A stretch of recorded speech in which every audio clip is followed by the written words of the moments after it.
من يهده الله فلا مضل له ومن يضلل فلا هادي له وأشهد أن لا إله إلا الله وأشهد أن محمدا عبده ورسوله أما بعد فقد قال الله تعالى في محكم كتابه أعوذ بالله من الشيطان الرجيم يا أيها الذين آمنوا اتقوا الله حق تقاته ولا تموتن إلا وأنتم مسلمون وقال أيضا يا أيها الناس اتقوا ربكم الذي خلقكم من نفس واحدة وخلق منها زوجها وبث منهما رجالا كثيرا ونساء واتقوا الله الذي تساءلون به والأرحام إنه كان عليكم رقيبا قال الله تعالى يا أيها الذين آمنوا اتقوا الله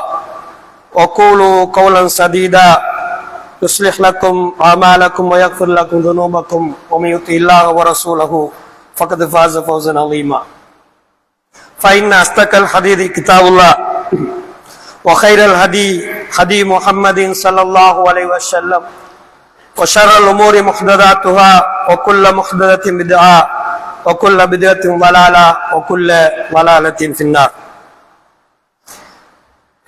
எல்லாம் அல்ல அல்லாஹுவை போற்றி போன்றதன் பின்னால் அந்த அல்லாஹுடைய சாந்தியும் சமாதானமும் எங்களது தலைவர் நபிகள் நாயகம் ஸல்லல்லாஹு அலைஹி வஸல்லம் அவர்கள் மீதும் அந்த நபியுடைய வாழ்க்கையை பின்பற்றி வாழ்ந்த உத்தம தோழர்களான சஹாபாக்கள், அதன் பிறகு வந்த தாபியீன்கள், தபு தாபியீன்கள், இமாம்கள் மற்றும் எவர்களெல்லாம் இந்த தூய்மையான இஸ்லாத்தின் அடிப்படையில் வாழ்கிறார்களோ அப்படியான நல்ல மக்கள் மீதும் நம் மீதும் உண்டாகட்டுமாக என்று அல்லாஹ்விடம் பிரார்த்தனை செய்து கொள்கிறேன். அன்புக்குரிய சகோதரர்களே, பெரியவர்களே, இன்றைய இந்த ஃபுத்பாவிலே நபி அவர்கள் மீதான நேசமும் இஸ்லாம் கூறுகின்ற வரையறைகளும் தொடர்பாக சில விடயங்களை ஞாபகம் ஊட்டலாம் என ஆசைப்படுகின்றேன். நேசம் என்று சொல்வது அரபியிலே மஹப்பத் என்கிற வார்த்தை சொல்லப்படும். மஹப்பத் என்பது நேசம், அன்பு போன்ற, பிரியம் போன்ற வார்த்தைகளை குறிக்கின்ற ஒரு வார்த்தை தான் மஹப்பத் என்று சொல்கின்ற வார்த்தை. நபி ஸல்லல்லாஹு அலைஹி வஸல்லம் அவர்கள் மீது நேசம் கொள்வது, அவர் மீது அன்பு கொள்வது என்பது இஸ்லாத்தினுடைய பார்வையில் அது இபாதத்தாக இருப்பதை நாங்கள் பார்க்கிறோம். ஒரு மனிதனை பொறுத்தவரையில் அவனுடைய நேசம் என்பது இஸ்லாமிய அறிஞர்கள் அதனை இரண்டு வகையாக பிரிக்கிறார்கள். ஒரு நேசம் என்பது அது இயற்கையான நேசம். ஒரு மனிதன் உணவின்பால் நேசத்தோடு இருப்பது, அவனுடைய தேவைகளின்பால் நேசத்தோடு இருப்பது என்பது அவனுடைய இயற்கையாக அவனில் ஏற்படுகிற விருப்பம். இன்னும் ஒரு நேசம், விருப்பம் இருக்கிறது, அது அன்பினூடாக வரக்கூடியது. ஒரு தந்தை அல்லது தாய் தன்னுடைய பிள்ளைகள் மீது அன்பு வைக்கின்ற நேசத்தை நாங்கள் சொல்லலாம். அதே போன்று ஒரு மனிதன் மரியாதையின் நிமித்தம் நேசம் கொள்வது இருக்கிறது. அது தன்னுடைய பிள்ளைகள், பெற்றோர்கள் மீது நேசம் கொள்வதை நாங்கள் சொல்லலாம். இன்னும் ஒரு நேசம் தோழமையினூடாக ஏற்படுகிற நேசம். ஒருவரோடு நாங்கள் பழகுகின்ற பொழுது அவர் நேசம் கொள்வது, நண்பனாக ஏற்றுக்கொள்வது என்பது அதுவும் ஒரு வகையான நேசம். இந்த நேசம் எல்லாம் இஸ்லாமிய மார்க்கத்தை பொறுத்தவரையில் இந்த நேசம் என்பது கூடும். இதை இஸ்லாமிய மார்க்கம் அதற்கென்று இஸ்லாம் தடைகளை ஏற்படுத்தவில்லை. ஆனால் இஸ்லாம் சொல்கின்ற இரண்டாவது வகையான ஒரு நேசம் இருக்கிறது. அதை நாங்கள் மஹப்பத்துன் உபூதியா என்று சொல்வோம், வணக்க ரீதியான நேசம். அந்த நேசத்தை பொறுத்தவரையில் அது அல்லாஹ்வின் மீது ஒரு மனிதன் நேசம் கொள்வது, அல்லாஹ்வுடைய தூதர் மீது ஒரு மனிதன் நேசம் கொள்வது, இந்த நேசம்தான் இபாதத் ரீதியாக வணக்க ரீதியாக இஸ்லாம் சொல்கின்ற நேசம். இந்த நேசம் என்பது ஒரு வணக்கம். எனவே ஒரு மனிதன் அல்லாஹ்வுக்கு கொடுக்க வேண்டிய நேசத்தை, அல்லாஹ்வுடைய தூதருக்கு கொடுக்க வேண்டிய நேசத்தை படைப்பினங்கள் மீது, ஏனையவர்கள் மீது அந்த நேசத்தை கொடுக்க முடியாது. அல்லாஹ்வுக்கு கொடுக்கின்ற நேசம், அல்லாஹ்வுடைய தூதரை நேசிக்கின்ற நேசம் என்பது அது ஈமானோடு, இறை நம்பிக்கையோடு சேர்ந்தது என்பதை நாங்கள் ஆரம்பமாக விளங்கிக் கொள்ள வேண்டும். அல்லாஹ் தஆலா அல் குர்ஆனிலே ஒமினன் நாஸி மை யத்தகிது மின் தூனில்லாஹி அந்தாதா, மனிதர்களில் சிலர் இருக்கிறார்கள், அவர்கள் அல்லாஹ் அல்லாதவர்களை அல்லாஹ்வுக்கு நிகரானவர்களாக கருதி அவர்களை நேசம் கொள்கிறார்கள். யுஹிப்பூனஹும் கஹுப்பில்லாஹ், அல்லாஹ் அல்லாத அந்த படைப்பினங்களை அல்லாஹ்வை நேசிப்பது போன்று, அல்லாஹ்வுக்கு கொடுக்க வேண்டிய மரியாதைகளை கொடுப்பது போன்று அந்த படைப்பினங்களுக்கும் அல்லாஹ் அல்லாத ஏனையவர்களுக்கும் அவர்கள் அந்த நேசத்தை செலுத்துகிறார்கள் என்று அல்லாஹ் தஆலா சொல்கிறான். வல்லதீன ஆமனு அஷத்து ஹுப்பன் லில்லாஹ், அல்லாஹ்வை ஈமான் கொண்டவர்கள் அல்லாஹ்வை நேசிக்கின்ற விடயத்தில் இவர்களுடைய நேசத்தை விட மிக உச்சகட்டத்திலே அல்லாஹ்வோடு கொண்டிருக்கின்ற நேசம் இருக்கும் என்று அல்லாஹ் சொல்லிவிட்டு, இந்த அநியாயக்காரர்கள் பார்க்க வேண்டாமா, அவர்களுக்கு அல்லாஹ் தஆலா வேதனையை கொடுத்தால் அவர்களுடைய நிலைமை என்னவாகும்? அல்லாஹ்விடத்திலே அனைத்து சக்தியும் பலமும் இருக்கிறது. அல்லாஹ் தஆலா கடுமையாக தண்டிக்கக்கூடியவன். அல்லாஹ்வுக்கு கொடுக்க வேண்டிய பாசத்தை, நேசத்தை, உரிமையை, அந்த ஈமானோடு சார்ந்த அந்த அன்பை ஏனைய கடவுள்கள் என்று சொல்கின்ற படைப்பினங்களுக்கு கொடுக்க கூடாது என்று அல்லாஹ் தஆலா சொல்வதை நாங்கள் அல் குர்ஆனிலே பார்க்கிறோம். எனவே அன்புக்குரியவர்களே, ஒரு மனிதன் அல்லாஹ்வுடைய தூதரை நேசிப்பது, அல்லாஹுவை நேசிப்பது என்பது இது மார்க்கத்தோடு சார்ந்த, இபாதத்தோடு சார்ந்த விடயம். இந்த நம்பிக்கை, இந்த பாசம் என்பது அது இஸ்லாம் சொல்கின்ற வரையறைகள் ஊடாக செய்யப்படுகிற பொழுதுதான் அது உண்மையான நேசமாக அது மாறும். நபி ஸல்லல்லாஹு அலைஹி வஸல்லம் வாழ்க்கை, ஒரு நேரம் சாப்பிட்டால் அடுத்த நேரத்துக்கு என்ன கதி என்று தெரியாது. தொடர்ந்து 3 நாட்கள் தொடர்ந்து சாப்பிட்டது கிடையாது. சில வேளை உணவுகள் கூட தொடர்ந்து ரசூலுல்லாஹ் சாப்பிட்டது கிடையாது.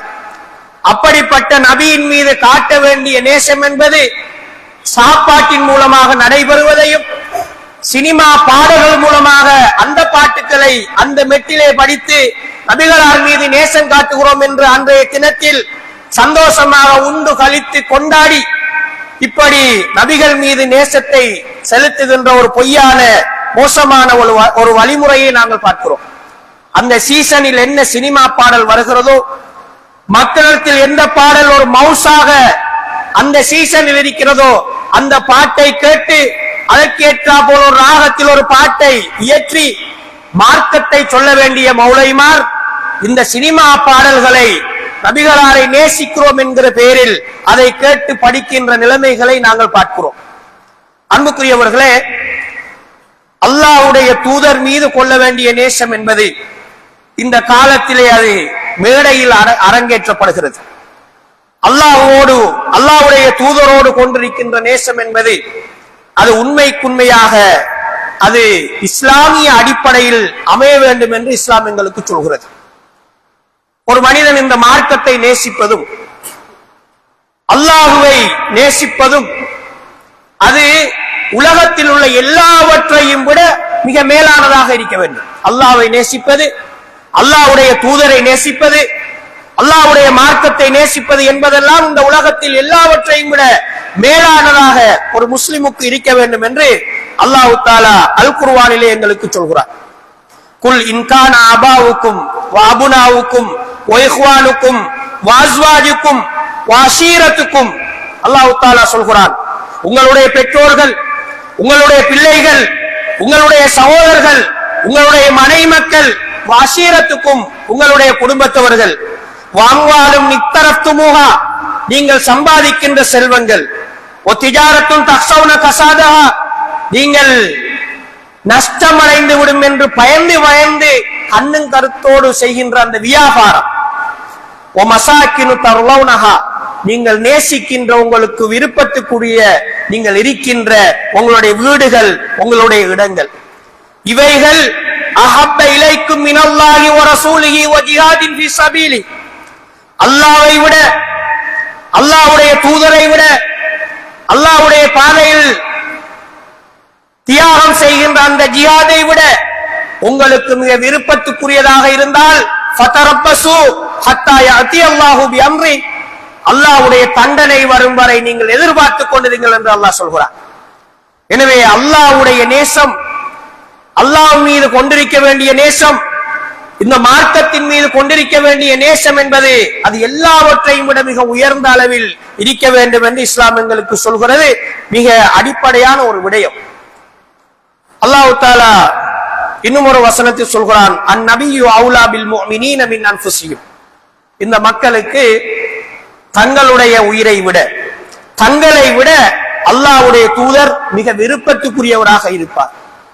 ரசூலுல்லாஹ் சொன்னார்கள், லா யுமினு அஹதுக்கும் ஹத்தா அகூன அஹப்ப இலைஹி மின் வாலிதிஹி வ வலதிஹி வன்னாஸி அஜ்மாஈன், உங்களில் ஒருவருக்கு அவருடைய பெற்றோரை விட, பிள்ளைகளை விட, இந்த உலகத்தில் உள்ள எல்லா மனிதர்களையும் விட நான் முதலாக நேசத்துக்குரியவனாக மாறாத வரைக்கும் உங்களில் யாரும் உண்மையான மூமின்களாக மாற முடியாது என்று நபி ஸல்லல்லாஹு அலைஹி வஸல்லம் அவர்கள் சொல்வதை நாங்கள் பார்க்கிறோம். எனவே நபி அவர்களை நேசிக்க வேண்டும். அது ஈமானோடு சார்ந்தது, அது ஒரு இபாதத்தோடு சார்ந்தது என்பதை நாங்கள் விளங்கிக் கொள்ள வேண்டும். எப்போது ஒரு செயற்பாடு இபாதத்தோடு தொடர்படுகிறதோ அங்கு அல் குர்ஆனும் சுன்னாவும் சொல்வதுதான் எங்களுக்கு முதல் கட்டளையாக இருக்க வேண்டும். உலக காரியங்களை பொறுத்தவரையில் பொதுவாக இஸ்லாம் சொல்கிற வரையறைகளை பேணிக்கொண்டு ஏனைய விடயங்களை நாங்கள் செய்யலாம். மார்க்கம் என்று வந்துவிட்டால் அனைத்து அம்சங்களையும் இஸ்லாம் எங்களுக்கு வழிகாட்ட வேண்டும். இஸ்லாம் தடுத்திருந்தால் அவைகளை நாங்கள் செய்யக்கூடாது. அன்புக்குரியவர்களே, வெறுமனே வார்த்தைகள் ஊடாக அல்லாஹ்வுடைய தூதரை நேசிக்கிறோம் என்று சொல்வது என்பது அது நிஃபாக், நயவஞ்சகம் என்று இஸ்லாம் எங்களுக்கு சொல்கிறது. அல்லாஹ்வுடைய தூதரை நேசிக்க வேண்டும், அல்லாஹ்வுடைய தூதருக்கு பிறந்த நாளை கொண்டாட வேண்டும், அல்லாஹ்வுடைய தூதருடைய பெயரால் இன்ன விஷயங்கள் எல்லாம் செய்ய வேண்டும் என்று இஸ்லாம் சொல்லாத விடயங்களையும் சேர்த்து வாய் வார்த்தைகளாக தங்களுடைய சொகுசுக்கும் அன்றைய தினம் தங்களுக்கு வருகிற வருவாய்களுக்குமாக சொல்கின்ற இந்த நேசம் என்பது இது நிஃபாக்கோடு சேர்ந்தது, இது நயவஞ்சகத்தோடு சேர்ந்தது. அல்லாஹ் தஆலா சொல்கிறான், நபியே, இந்த முனாஃபிக்குகள் உங்களிடத்தில் வந்து நஷ்ஹது, நாங்கள் சாட்சி சொல்கிறோம், அன்னக ரசூலுல்லாஹ், நீங்கள் அல்லாஹ்வுடைய இன்னக ரசூலுல்லாஹ், அல்லாஹ்வுடைய தூதர் என்று நாங்கள் சாட்சி கூறுகிறோம் என்று அவர்கள் சொல்கிறார்கள். நபியை நீங்கள் அறிந்து கொள்ளுங்கள், நிச்சயமாக இவர்கள் இந்த முனாஃபிக்குகள் பொய் சொல்கிறார்கள், இவர்கள் உண்மையாக இவர்கள் சாட்சி சொல்லவில்லை என்று அல்லாஹ் தஆலா அல் குர்ஆனிலே எங்களுக்கு விளக்குவதை நாங்கள் பார்க்கிறோம். எனவே வாய் வார்த்தைகளால் அல்லாஹ்வுடைய தூதரை நேசிக்கிறோம் என்று சொல்வது, இந்த மார்க்கத்தை நேசிக்கிறோம் என்று சொல்வது அது உண்மையான நேசமாக மாறாது என்பதை நாங்கள் விளங்கிக் கொள்ள வேண்டும். அல்லாஹ்வுடைய தூதர் எந்த வாழ்க்கையை வாழ்ந்தார்களோ அந்த வாழ்க்கையை வாழ்வதுதான் உண்மையான நேசம். அல்லாஹ்வுடைய தூதர் ஹதீதுகளாக, சரியான ஹதீதுகளில் எதை எங்களுக்கு சொன்னார்களோ அதை எடுத்து உண்மைக்குண்மையாக எடுத்து நடப்பதுதான் உண்மையான நேசம். இந்த மார்க்கம் எதை சொல்கிறதோ, இந்த மார்க்கத்தின் எது எங்களுக்கு வலியுறுத்தப்பட்டிருக்கிறதோ அதை எடுத்து நடப்பதுதான் உண்மையான நேசம்.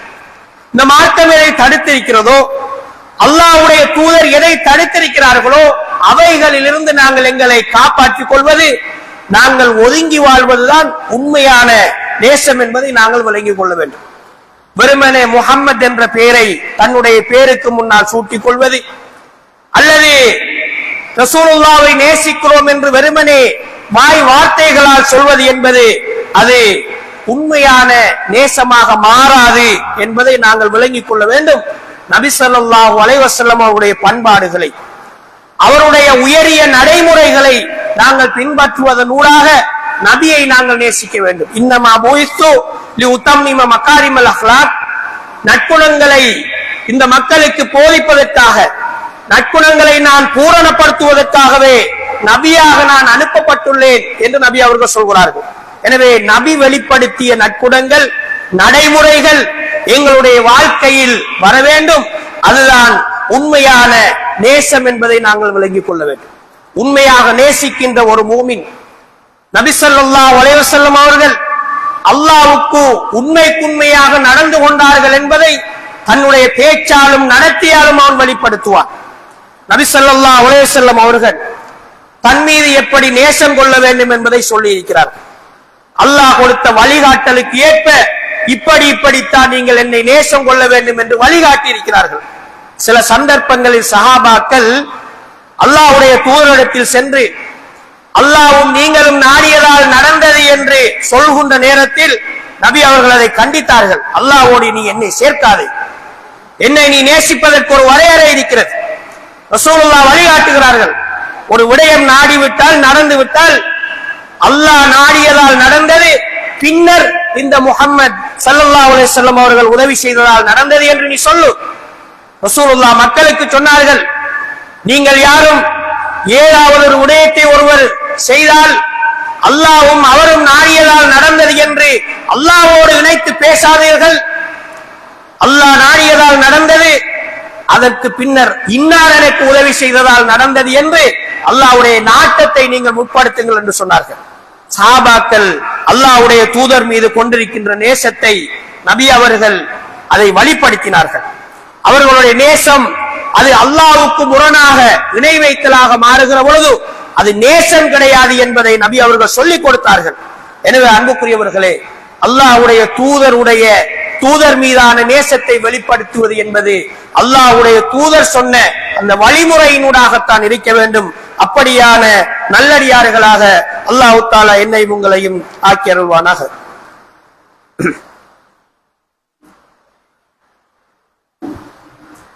இன்னல் ஹம்தலில்லாஹ் நஹ்மதுஹு வ நஸ்தஈனுஹு வ நஸ்தக்ஃபிருஹு வ நஊது பில்லாஹி மின் ஷுரூரி அன்ஃபுஸினா வ மின் ஸய்யிஆத்தி அமாலினா. அம்மா பஅத். அன்புக்குரியவர்களே, நபி ஸல்லல்லாஹு அலைஹி வஸல்லம் அவர்கள் இந்த உம்மத்தின் மீது மிகவும் நேசம் கொண்டவர்கள். இந்த உம்மத் நேர் வழியில் நடக்க வேண்டும் என்பதற்காக அவர்களுடைய செயற்பாடுகளை உன்னிப்பாக அவதானித்து அவர்கள் வழிகாட்டினார்கள். அதை நாங்கள் நம்ப வேண்டும். அந்த நபி எப்படி நாங்கள் நடக்க வேண்டும் என்பதை சொல்லியிருக்கிறார். அல்லாஹ் தஆலா அல் குர்ஆனில் சொல்கிறார், நீங்கள் அல்லாஹ்வை நேசிப்பதாக இருந்தால் இந்த தூதரை நீங்கள் பின்பற்றுங்கள், அவர் சொல்கிற வாழ்க்கையின் அடிப்படையில் நீங்கள் வாழுங்கள் என்று அல்லாஹ் தஆலா சொல்கிறார். வேறு ஹதீதுகளிலும் நாங்கள் பார்க்கிறோம், அல்லாஹ்வுடைய தூதரின் அடிப்படையில் நடப்பது என்பது அதுதான் அல்லாஹ்வுடைய தூதரை நேசிப்பதற்கான அடையாளம். அல்லாஹ்வுடைய தூதர் சொன்ன வாழ்க்கை இவரிடத்தில் கிடையாது. அல்லாஹ்வுடைய தூதர் தடுத்த எல்லாவற்றையும் செய்து கொண்டிருக்கிறார் என்றால் இவர் உண்மையாக அல்லாஹ்வுடைய தூதரை அவர் நேசிக்கவில்லை, இந்த மார்க்கத்தை அவர் நேசிக்கவில்லை, அல்லாஹ்வுடைய வார்த்தைகளுக்கு அவர் மதிப்பு கொடுக்கவில்லை. வெறுமனே நான் முஸ்லிம் என்று சொல்வதனால், அல்லாஹ்வை நேசிக்கிறேன் என்று சொல்வதனால், இந்த மார்க்கத்தை நேசிக்கிறேன் என்று சொல்வதனால் அது உண்மையான நேசமாக அது மாறாது என்பதை நாங்கள் விளங்கிக் கொள்ள வேண்டும். எனவே அல்லாஹ்வுடைய தூதரை நாங்கள் பின்பற்ற வேண்டும், அதுதான் உண்மையான நேசம். நபி ஸல்லல்லாஹு அலைஹி வஸல்லம் அவர்கள் சொன்னார்கள், எனக்கும் இந்த உம்மத்துக்கும் இடையில் உள்ள உதாரணம் என்பது ஒரு மனிதர் ஒரு தீயை மூட்டுகிறார். அந்த தீ வெளிச்சத்தினால் பிரகாசிக்கின்ற பொழுது அந்த தீயை நோக்கி பூச்சிகளும் ஏனைய உயிரினங்களும் வந்து அந்த நெருப்பிலே விழுந்து தங்களை மாய்த்துக் கொள்ள பார்க்கின்றது. இப்படியான நேரத்தில் மாய்த்துக் கொள்ள பார்க்கிறது என்ற உதாரணத்தை சொல்லிவிட்டு சொன்னார்கள், இப்படித்தான் எனக்கும் உங்களுக்கும் இடையில் உள்ள தொடர்பு. நீங்கள் நரகத்தின் பக்கம் போகின்ற பொழுது உங்களை பிடித்து நான் இழுக்கிறேன். இந்த உதாரணத்தை சொல்லி விளங்கப்படுத்துகிறார்கள்.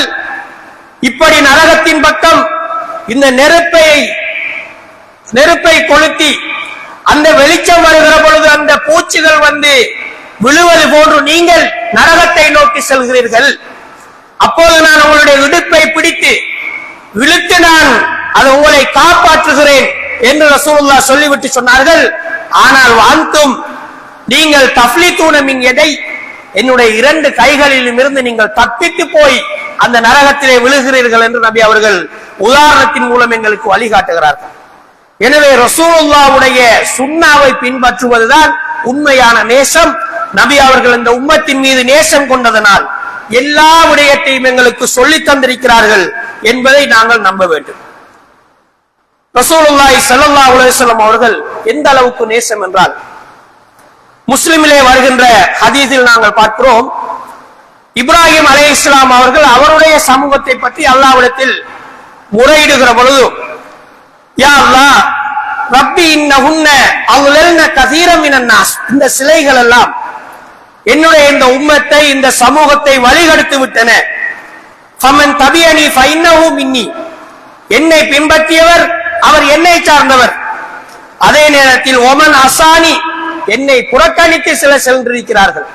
அப்படியானவர்களை யா அல்லாஹ் ஃபஇன்னக கஃபூருர் ரஹீம், நீ மன்னிப்பவன், அவர்களை மன்னி என்று அவர் அந்த உம்மத்துக்காக அல்லாஹ்விடத்திலே பிரார்த்தனை செய்கிறார்.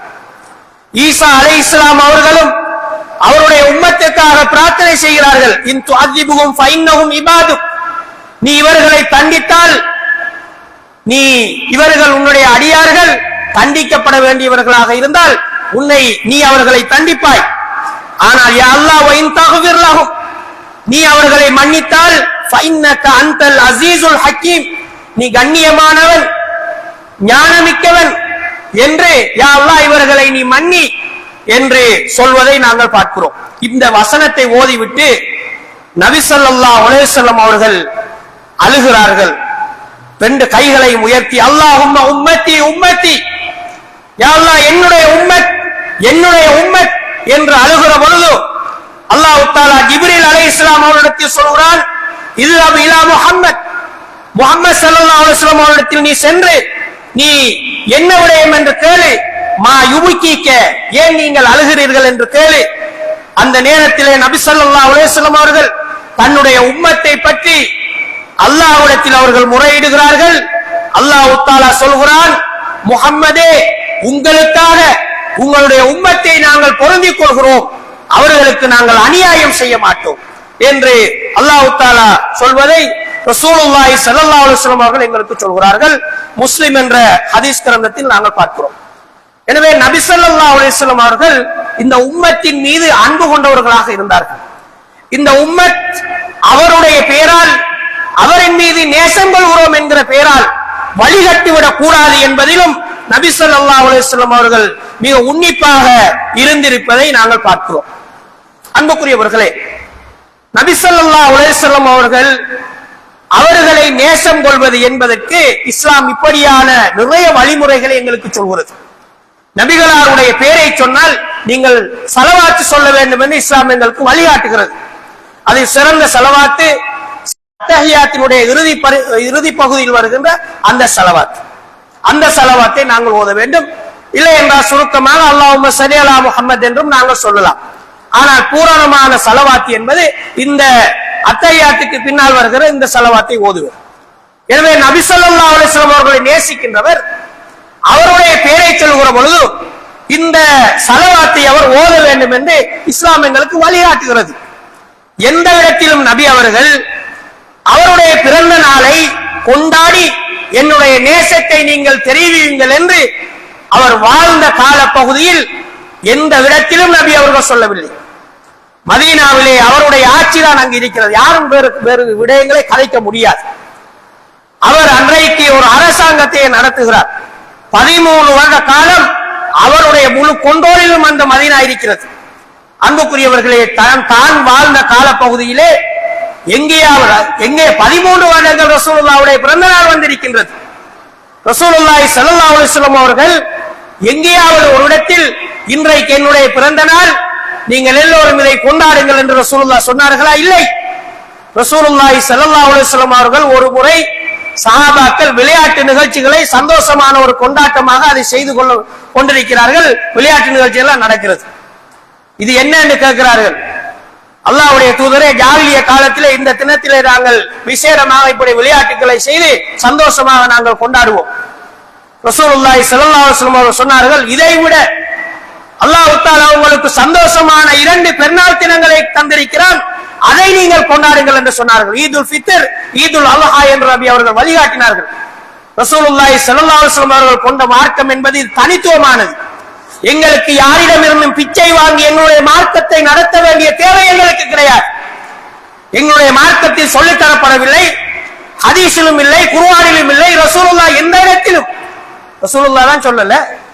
சஹாபாக்கள் யாராவது ரசூலுல்லாஹ் பிறந்த நாளைக்கு 4 கலீஃபாக்களும் ஆட்சி செய்கிற பொழுது அந்த நேரத்தில் அந்த கலீஃபாக்கள் அந்த மக்களுக்கு சொன்னார்களா, ரசூலுல்லாஹ் மீது உள்ள நேசத்தை நாங்கள் காட்ட வேண்டும் என்று ஈமானிலே எல்லோரையும் விட விஞ்சிய அந்த அபூபக்கர் ரலியல்லாஹு அன்ஹு அவர்கள் சொன்னார்களா? அங்கிருந்த சஹாபாக்கள் தங்களுடைய உயிரை விட மேலாக நபி அவர்களை மதித்தார்களே, அந்த சஹாபாக்கள் யாராவது சொன்னார்களா, செய்தார்களா? யாராவது செய்ய அங்கீகரித்தார்களா? அந்த மேடைக்கு போய் அலங்கரித்து அவர்களுக்கு வாழ்த்து தெரிவித்தார்களா? அனுசரணை வழங்கினார்களா? கிடையாது. ரசூலுல்லாஹ் சொல்லவில்லை, செய்யவில்லை. சஹாபாக்கள் ரசூலுல்லாஹ் வாழ்ந்த காலப்பகுதியிலே அந்த மதீனாவில் எங்கும் செய்யவில்லை. நபி அவர்கள் மரணித்ததற்கு பிற்பாடு கலீஃபாக்கள் முழுமையான ஆட்சி இருக்கிறது, அவர்களும் செய்யவில்லை என்றால் இதை யார் செய்தது? ஷியாக்களான ஃபாத்திமிய ஆட்சியாளர்கள் தான். அவர்களுக்கு என்று சில பிறந்த நாள்கள் அங்கு அவர்கள் செட்டப் பண்ணி வைத்திருக்கிறார்கள். அந்த பிறந்த நாளை எல்லாம் மக்களுக்கு அறிமுகப்படுத்தணும்னால் மக்கள் ஏற்றுக்கொள்கிற நிலைக்கு வர வேண்டும். அதனால முதலாவது அவர்கள் ரசூலுல்லாஹ்வுடைய பெயரால பிறந்த தினத்தை கொண்டாடுகிறார். அதற்கு பிறகு அவர்களுடைய இமாம்கள் என்று சொல்கின்றவர்களுக்கு ஒவ்வொரு விதமான பிறந்த தினங்கள் கொண்டாடப்படுவதை நாங்கள் பார்க்கிறோம். எனவே அன்புக்குரியவர்களே, இந்த பிறந்த தின கொண்டாட்டம் என்பது ரசூலுல்லாஹ் சொன்னதும் இல்லை, அல்லாஹ் குர்ஆனில் சொன்னதும் இல்லை, சஹாபாக்கள் ரசூலுல்லாஹ் வாழ்ந்த கால பகுதியில் செய்ததும் இல்லை, அங்கீகரித்ததும் இல்லை. ரசூலுல்லாஹ் மரணித்ததற்கு பிற்பாடு சஹாபாக்களில் யாரும் செய்ததும் இல்லை, அனுசரணை வழங்கியதும் இல்லை. எந்த விழாக்களும் இந்த பிறந்த தினத்துக்காக கொண்டாடியதும் கிடையாது. இன்னும் சொல்ல போனால் அல்லாஹ் தஆலா எப்படியான ஒரு சங்கடத்தை இந்த மோசமான காரியத்தை செய்கிறவர்களுக்கு அல்லாஹ் தஆலா ஏற்படுத்தி இருக்கிறான் என்று பாருங்கள். ரசூலுல்லாஹி ஸல்லல்லாஹு அலைஹி வஸல்லம் பிறந்த தினம் தொடர்பாக வரலாற்று ரீதியாக ஆதாரபூர்வமான செய்திகள் எதுவும் கிடையாது. ஆனால் ரசூலுல்லாஹ் ரபியுல் அவ்வல் பிறை 12 திங்கட்கிழமை நபி அவர்கள் பிறந்ததாக ஒரு அறிவிப்பு இருக்கிறது. அது ரசூலுல்லாஹ்வுடைய பிறந்த தினம் தொடர்பாக வந்திருக்கின்ற வரலாற்று அறிவிப்புகளில் ஓரளவு ஏற்றமானது. ஆனால் பிரச்சனை இருக்கிறது. அறிவுபூர்வமாக அணுகினால் ஆதாரபூர்வமாக ரசூலுல்லாஹி ஸல்லல்லாஹு அலைஹி வஸல்லம் அவர்கள் பிறந்ததற்குரிய ஆதாரபூர்வமான செய்தி கிடையாது. எல்லாவற்றிலும் விமர்சனம் இருக்கிறது. இப்ப ரபியுல் அவ்வல் பிறை 12 கொண்டாடப்படுகிறது என்றால் ரசூலுல்லாஹ் மௌத்தாயினது எப்ப? அதே ரபியுல் அவ்வல்ல பிறை 12 ரசூலுல்லாஹ் மௌத்தாயினார்கள். அப்படி என்றால் அந்த தூதர் பிறந்த நாளிலே மரணித்திருக்கிறார்கள் என்றால் நீ பிறந்ததை கொண்டாடுகிறாயா, இறந்ததை கொண்டாடுகிறாயா? எனவே அன்புக்குரியவர்களே, ஒரு சமூகம் இந்த உலகத்திலே தலைவருடைய இறந்த நாளில் பிறந்த நாளை கொண்டாடுமாக இருந்தால் அது இந்த விதத்தை செய்கிற சமூகம் தான். அன்புக்குரியவர்களே, இந்த விடயம் என்பது இந்த விடயத்திலே நாங்கள் மிக தெளிவாக நாங்கள் இருக்க வேண்டும். மார்க்க ரீதியாக இதை நாங்கள் மார்க்கமாக மாற்ற முடியாது. ஆனால் யாராவது இந்த விழாக்களை ஏற்பாடு பண்ணி செய்கிறார்கள் என்றால் அது அவர்களுடைய உரிமை. அது இந்த இலங்கையில் அவர்களுக்கு உரிமை வழங்கப்பட்டிருக்கிறது. அவர்கள் செய்கிறார்கள். அல்லாஹ்விடத்தில் போய் அவர்கள் பார்த்துக் கொள்ளட்டும். உண்மையில் இந்த அரசாங்கம் மிக தெளிவாக இருக்கிறது. அண்மையிலே அரசாங்கத்தினுடைய முக்கியமான அமைச்சரோடு நடந்த பேச்சுவார்த்தையில் இப்படியான மீலாது விழாக்களை எல்லா பள்ளிகளும் கொண்டாட வேண்டும், இப்படியெல்லாம் பிரச்சனை இருக்கிறது என்று மார்க்க விடயத்தை கொண்டு போய் தீர்ப்பு கேட்டார்கள். அரசாங்கத்தினுடைய அமைச்சர் இவர்களை விட புத்திசாலி. அவர் சொன்னார், அரசாங்கம் உங்களுக்கு என்று விசேட தினம் ஏற்படுத்தி இருக்கிறது. அந்த தினத்தில் என்ன எப்படி நடந்து கொள்ள வேண்டும் என்று அரசாங்கத்திற்கு கீழால் இருக்கின்ற நிறுவனங்களுக்கெல்லாம் சேக்குலர் ஊடாக அனுப்பப்பட்டிருக்கிறது. அது அரசாங்கத்தின் கட்டுப்பாட்டுக்குள்ள எல்லா நிறுவனங்களுக்கும் அது நடைமுறைப்படுத்தப்படும். அது அரசாங்கத்தினுடைய சட்டம். ஆனால் உங்களுடைய மக்களுடைய பிரச்சனை, உங்களுக்குள் இருக்கின்ற பிரச்சனைகளை நீங்கள் பேசி தீர்த்துக் கொள்ளுங்கள், அதை எங்கள்கிட்ட கொண்டாடாங்க என்று தெளிவாக சொல்லி இருப்பதை நாங்கள் பார்க்கிறோம். எனவே அன்புக்குரியவர்களே, உண்மையாக நபி அவர்கள் மீது நேசம் கொள்வது என்பது அது இந்த பிறந்த நாளை கொண்டாடி அன்றைக்கு ஊர்வலம் வருவதனால் முடிந்து விடுவது கிடையாது. அப்படி ஒரு கலாச்சாரத்தை இஸ்லாம் காட்டித்தரவும் இல்லை, அது மார்க்கமும் கிடையாது. அப்படி செய்யப்படுமாக இருந்தால் அது உண்மையான நேசமும் கிடையாது என்பதை நாங்கள் விளங்கிக் கொள்ள வேண்டும். அதுபோன்று அன்புக்குரியவர்களை, இந்த வாசலை திறந்து வச்சதுனால எவ்வளவு பிரச்சனை பாருங்க. இவன் ரசூலுல்லாஹ் பிறந்த நாளோட இவன் நிப்பாட்டல, அவன் பிறந்த நாளை கொண்டாடுறான். இதுக்கு என்ன சொல்லணும்? ரசூலுல்லாஹ் பிறந்த நாளை கொண்டாடினா அவன் பிறந்த நாளை கொண்டாடுறதும் கூடுன்னு சொல்லணும். அதே மாதிரி கணவன் மனைவியுடைய பிறந்த நாள், மனைவி கணவன் பிறந்த நாள், பிறந்த நாளோட முடிஞ்சாண்டா இல்ல, 1 2 3 4 என்று போயிட்டே இருக்கு. திரும்ப அடுத்தது என்ன? திருமண நாள். திருமண நாளை கொண்டாடணும், அதுக்கு இந்த கேக் வெட்டி அதுக்கு இந்த கொண்டாட்டங்கள். திருமண நாள் மட்டுமா? 50வது கல்யாண நாள். எங்கெங்கெல்லாம் போகுதுன்னு பாருங்க. ஒரு வாசலை துறந்தார்கள், அது பல வாசல்களாக வழிகேட்டுக்கு மேலால் வழிகேடுகளை அந்நிய சமூகத்துடைய அவர்களுடைய மார்க்கத்தில் அவர்கள் பின்பற்றுகிறார்கள். அது அவர்களுடைய உரிமை, அவர்களுக்கு கொடுக்கப்பட்ட சலுகை, அவர்கள் செய்கிறார்கள். நம்முடைய மார்க்கத்தில் இது இருக்கிறதா? நாம சிந்தித்து ஒன்றை ஏற்படுத்தி இந்த சமூகம் எங்கே போகிறது என்று பாருங்கள். பிறந்த நாள் மட்டும் கிடையாது, அல்லது இந்த மாதிரியான விழாக்கள் மட்டும் கிடையாது. ஆடை கலாச்சாரத்திலே அதே மாதிரி மாறுகிறார்கள். குளிர்பானங்கள் மற்ற உணவுகளை பரிமாறுகிற பொழுது சாராயமாக இருக்கலாம், தடுக்கப்பட்ட அம்சங்களாக இருக்கலாம், அதெல்லாம் அந்த பங்கன்ல பரிமாறப்படுகிறது. எல்லாத்தையும் சேர்த்து அங்கீகரிக்க வேண்டியவர். எனவே அன்புக்குரியவர்களை, இது ஒரு பிழையான ஒரு வழிகாட்டல் என்பதை நாங்கள் விளங்கிக் கொள்ள வேண்டும். இஸ்லாமிய மார்க்கம் அல்லாஹ்வுடைய தூதர் எதை கொண்டு தந்தார்களோ அதை ஏற்றுக்கொள்ள வேண்டும் என்றும், எதை தடுத்தார்களோ அதிலிருந்து தங்களை தற்காத்துக் கொள்ள வேண்டும் என்று எங்களுக்கு இஸ்லாம் எங்களுக்கு சொல்கிறது. அதுதான் உண்மையான நேசம் என்பதை நாங்கள் புரிந்து கொள்ள வேண்டும். ரசூலுல்லாஹி ஸல்லல்லாஹு அலைஹி வஸல்லம் சொன்னார்கள், மன் அத்தாஅனி ஃபக்கத் அத்தா அல்லாஹ். நான் சொன்ன விடயங்களை எடுத்து நடந்து எனக்கு கட்டுப்பட்டால் அவர் அல்லாஹ்வுக்கு கட்டுப்பட்டவர். வமன் அசானி ஃபக்கத் அஸல்லாஹ். நான் சொல்லாத விடயங்களை செய்து எனக்கு மாற்றம் அளித்தால் அவர் அல்லாஹ்வுக்கு மாற்றம் அளிக்கிறார் என்று சொல்வதை நாங்கள் பார்க்கிறோம். எனவே அன்புக்குரியவர்களே, அல்லாஹ்வுடைய தூதர் மீது காட்ட வேண்டிய நேசம் என்பது அவரை பின்பற்றுவது, அவருடைய வாழ்க்கையை நாங்கள் படிப்பது. இன்றைக்கு ரஹீக்குல் மக்தூம் என்று தமிழ் மொழிபெயர்ப்பில் வந்திருக்கின்றது ரசூலுல்லாஹ்வுடைய வரலாறு பற்றிய ஒரு புத்தகம். அது வாய்ஸ் வடிவிலும் வந்திருக்கின்றது. எனவே அன்புக்குரியவர்கள், அந்த வரலாறுகளை நாங்கள் படிக்கலாம். நபிகளாரை நேசிப்பதற்கு அவர் மீது ஸலவாத்து சொல்லலாம், அவருடைய வாழ்க்கையை பின்பற்றலாம், ஹதீஸ்களை நாங்கள் வாசிக்கலாம், பயான் வகுப்புகளுக்கு நாங்கள் செல்லலாம். எனவே இப்படியான விடயங்களை ஒரு நாள் அல்ல, 2 நாள் அல்ல, எங்களுடைய வாழ்நாள் முழுக்க நாங்கள் நடைமுறைப்படுத்தி அல்லாஹ்வின் தூதர் மீதான உண்மையான நேசத்தை நாங்கள் வெளிப்படுத்துவோம். எல்லாம் வல்ல அல்லாஹ் தஆலா அல்லாஹ்வுடைய தூதரை நேசித்த மனிதர்களாக அந்த சஹாபாக்களோடு எங்களையும் சேர்ப்பானாக. எங்களுக்கு அல்லாஹ் தஆலா அந்த உயர்தரமான சொர்க்கத்தை எங்களுக்கு தருவானாக. வாஹித் தவத்தி அனில் அல்ஹம்துலில்லாஹி ரப்பில் ஆலமீன்.